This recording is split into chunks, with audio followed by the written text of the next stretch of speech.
incwadi lethu lesithandathu ngokubhalwa ngumvangeli uYohane chapter 19 verse 30.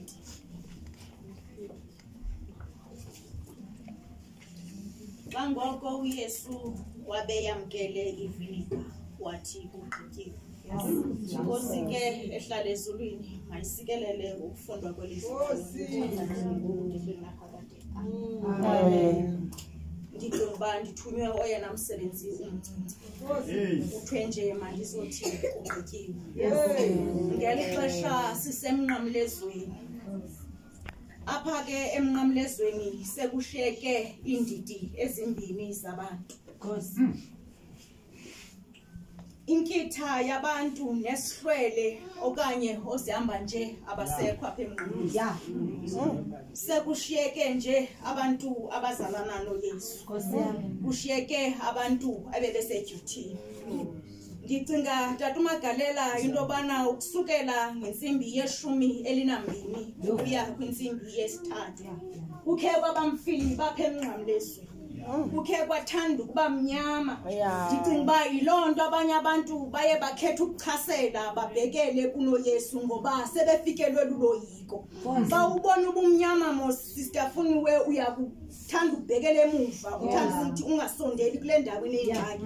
Ubonele kude njengoko uYesu wayexhonywe emnqamlezweni. Ilizwi ke lesithandathu inamba ebalulekileyo kakhulu kwinamba yezingcwele. Uthixo wadala izulu nomhlaba wazenza zonke izinto ngeentsuku ezintandathu. Yile nto ngoku sisiva kusithiwa kugqityiwe ngelizwi lesithandathu uzalisekisa la mazwi okugqitywa. Mhlawumbi Tata Magalela yile nto kuthiwa umntu wakubhubha kuthiwe 6 feet underground ngoba kakade into ebezoyenza emhlabeni uyigqibile. Umvumculo wasekhaya athi kwahlalwa phansi kwagqitywa ngempilo yawo. Simva ke ngoku uYesu elenge esiphambanweni esithi kugqityiwe. Uthi ke umbhaleli wethu akumva uYesu ethetha la mazwi esemnqamlezweni. Khamente engcwele evuma ukuthandaza. Lilizwi elithi kugqityiwe lilizwi ebeliqhelekile. Lilizwi ebelisetyenziswa ngamaGrike. Lilizwi ebetha amaGrike xa belichaza bathi tetelestai ngoba kugqityiwe. Bezintathu ke Tata Magalela indidi ebezisetyenziswa kweli gama elithi tetelestai. Elokuqala belisetyenziswa xa umbingeleli ethe waphuma kwingcwele yengcwele ebesenza umsebenzi wakhe atha kugqiba aphume ajonge ebantwini afika athi tetelestai. Bayiqonda abantu into yobana ngoku umsebenzi ebekuthethwa ngawo ugqityiwe. Okwesibini eligama belisetyenziswa xa ozalana neqhoboka ebona iqhoboka litsala nzima.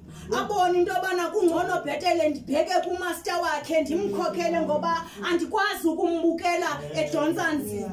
Awufika kumaster weqhoboka iqhoboka liyamkela imali kuthi xibilili emagxeni ngoba kakade ngoku uyabona into yobana kugqityiwe. Iqhoboka kuthiwe tetelestai. Okwesithathu iqhoboka belisithi lagqiba ukwenza umsebenzi nawuphi na ebeluwenza lisuke libuye libheke kumaster walo lifike lime emnyango lishaye indesheni lithi tetelestai. Umaster akaphenduli kodwa seyiqonda into yobana ugqibile ngoku. Ndivumeleni ke Khamente kulena utetelestai endizambeka kule ndawo ndithi kuni ndimbeka ncakasana ngokwehluka kunabanye otetelestai. Ngoba ngoku lona utetelestai uthi kugqityiwe to the master's satisfaction. Andigqibanga nje kodwa lowo wandithumayo uyanqwala ngoba ngoku ndigqibile. Akugqiba ke umntu kufuneka aqinisekise ukuba umaster naye wonelisekile. Ungagqibi kanti umaster is not satisfied. Yiloo nto uYesu wayehlele enyamezela intlungu. Wayelinde kanye elixesha loba uYesu anqwale azawukwazi ukuthi kugqityiwe. Eli lilizwi lemvuyiso bazali bami. Lilizwi lokoyisa, lilizwi lokonwaba. Lilizwi elihlanganisa imihlambi eyalanayo. Lilizwi elisibonisa indlela. Lilizwi elithi ubukhali bokufa ndiboyisile. Yilonto ke ngoku emveni kwemini simva uYesu esithi kugqityiwe. Uyingozi umuntu oqala into angayigqibi.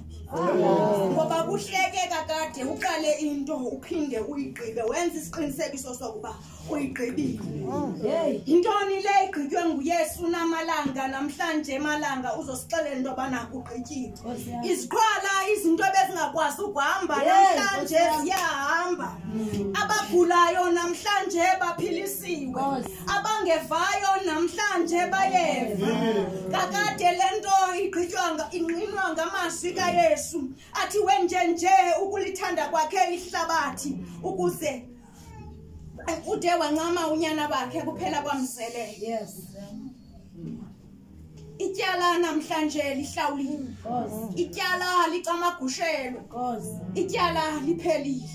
Godukani ke ngokusiswe liphelile ityala. Ngoba kakade kugqityiwe. Zonke izinto zibuyele ekhaya. I-connection yamazulu ihlangene. Kuba kakade ngoku kugqityiwe.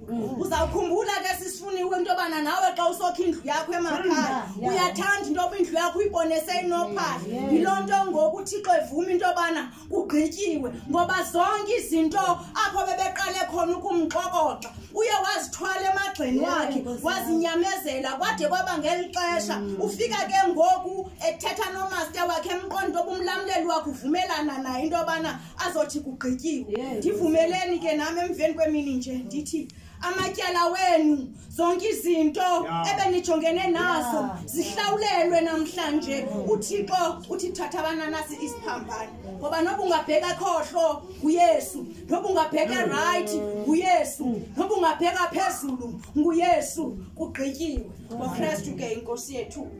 Amen.